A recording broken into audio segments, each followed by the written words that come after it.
Assalamualaikum warahmatullahi wabarakatuh. Sebelum kita membahas kasus-kasus yang berkaitan dengan politik, pasti ada yang belum tahu apa sih politik itu. Politik adalah proses yang terkait dengan pembuatan keputusan dan pelaksanaan kekuasaan di dalam sebuah kelompok atau masyarakat. Secara umum, politik melibatkan interaksi antara individu dan kelompok yang mencari kepentingan dan kekuasaan, serta mempengaruhi kebijakan politik dan tindakan pemerintah. Politik juga mencakup berbagai aspek kehidupan seperti pemilihan umum, pemerintahan, legislatif, dan hubungan internasional antara negara-negara. Tujuan dari politik adalah menciptakan tatanan yang baik dalam suatu masyarakat dan memenuhi kebutuhan serta kepentingan publik. Nah, di sini ada beberapa contoh kasus politik yang pernah terjadi di Indonesia. Saya mengambil contoh dari kasus korupsi yang pernah terjadi. Indonesia telah lama dikenal dengan kasus korupsi yang melibatkan pejabat pemerintahan. Beberapa kasus terkenal termasuk kasus BLBI, kasus Bank Sentri, dan kasus korupsi EKTP. Dari ketiga kasus yang saya sebutkan tadi, di sini kita akan mengkaji satu kasus, yaitu kasus BLBI. Di sini ada sedikit potongan yang menceritakan tentang terjadinya kasus BLBI.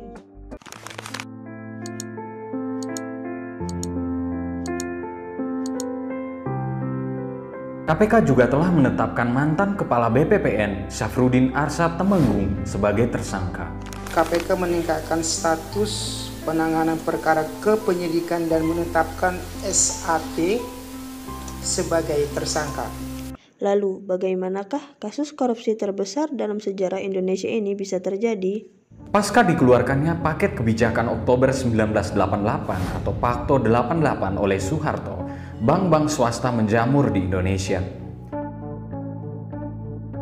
Pada tahun 1994 terdapat 200-an bank swasta dan campuran. Fatalnya saat krisis Asia terjadi, industri perbankan pun ikut terdampak. IMF yang masuk ke Indonesia mendesak pemerintah menutup 16 bank swasta yang dianggap bermasalah. Aksi tersebut berdampak besar. Karena merasa nasib uangnya tidak aman, nasabah di hampir semua bank menarik uang dalam jumlah besar-besaran. Inilah yang disebut rush of money. Kondisi ini menyebabkan bank-bank swasta mengalami krisis likuiditas.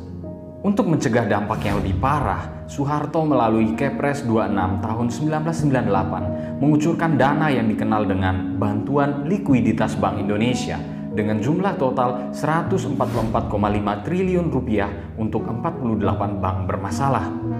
Namun, yang terjadi adalah banyak dari pengusaha perbankan itu tidak mampu mengembalikan pinjamannya, bahkan tidak sedikit yang melarikan diri ke luar negeri. Di era Presiden Habibie, BPK melakukan audit dana BLBI dan menemukan adanya penyimpangan dengan kerugian negara mencapai 138,4 triliun rupiah.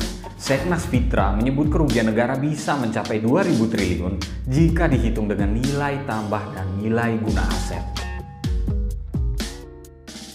Pada pemerintahan Presiden Abdurrahman Wahid, persoalan ini menggantung.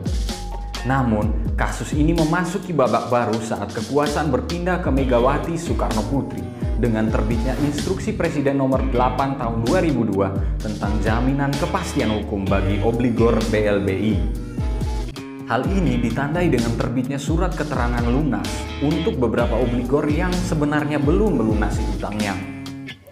Kejaksaan Agung bahkan mengeluarkan SP3 kepada sejumlah obligor, misalnya kepada Samsul Nur Salim pada tahun 2004. Setelah beberapa tahun tidak diusut, akhirnya KPK kembali membuka penyelidikan kasus ini pada tahun 2014 dan menetapkan tersangka pada tahun 2017. Kami berharap kasus ini tidak ditukar guling dengan kasus yang lain. Seperti teman-teman ketahui, ada kasus EKTP, ada kasus BLBI. Ini pelakunya elit semua. Banyak yang menuduh Megawati Soekarnoputri sebagai pihak yang bertanggung jawab dalam kasus ini, terutama terkait penerbitan Impres.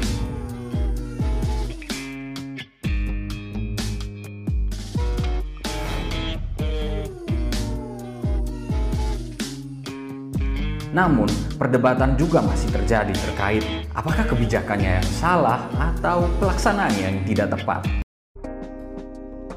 Mungkin itu saja video yang dapat saya sampaikan, kurang lebihnya saya mohon maaf. Wassalamualaikum warahmatullahi wabarakatuh.